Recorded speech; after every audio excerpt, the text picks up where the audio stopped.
ত্রিপুরার খ্যাতনামা সঙ্গীত শিল্পীর বাড়ি থেকে 174 কেজি শুকনো গাঁজা উদ্ধার।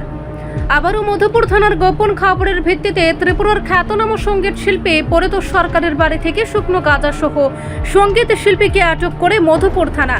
ঘটনার বিবরণে জানা যায়, গোপন খবরের ভিত্তিতে মধুপুর থানার অফিসার ও টিএসআর বাহিনীকে সঙ্গে নিয়ে মধুপুর থানার ওসি দেবজিৎ চ্যাটার্জি মধুপুর থানাধীন কোনাবন সীতাখোলা এলাকায় সঙ্গীত শিল্পী পরিতোষ সরকারের বাড়ি থেকে 174 কেজি গাঁজা সহ পরিতোষ সরকারকে আটক করে।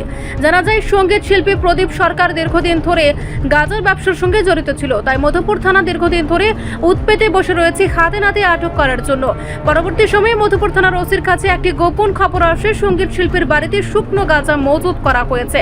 পরবর্তী সময়ে মধুপুর থানা রবিবার দিন পুলিশ ও টিএসআর বাহিনীর যৌথ অভিযানে সফলতা অর্জন করে 174 কেজি গাঁজা সহ সঙ্গীত শিল্পী পরিতোষ সরকারকে আটক করে মধুপুর থানায় নিয়ে আসে এবং এর বিরুদ্ধে আইপিএস ধারা অনুযায়ী একটি মামলা গ্রহণ করে। আজকে সকালে একটি গোপন সংবাদের ভিত্তিতে মধুপুর থানা অফিসার স্টাফ টিএসআর জওয়ান বা আমাদের সিস্টার এজেন্সি মিলে একটি যৌথ অভিযান চালানো হয় একটি বাড়িতে।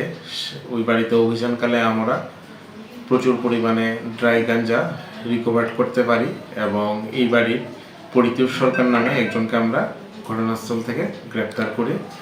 তো এখন একটি স্পেসিফিক কেস হচ্ছে এবং তাকে কোর্টে ফরওয়ার্ড করা হবে।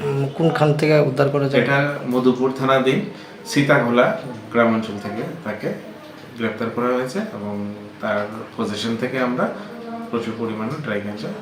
কত আনুমানিক কত কেজি হবে? আনুমানিক 174 কেজি। রিপোর্ট সংবাদ প্রতীক্ষা।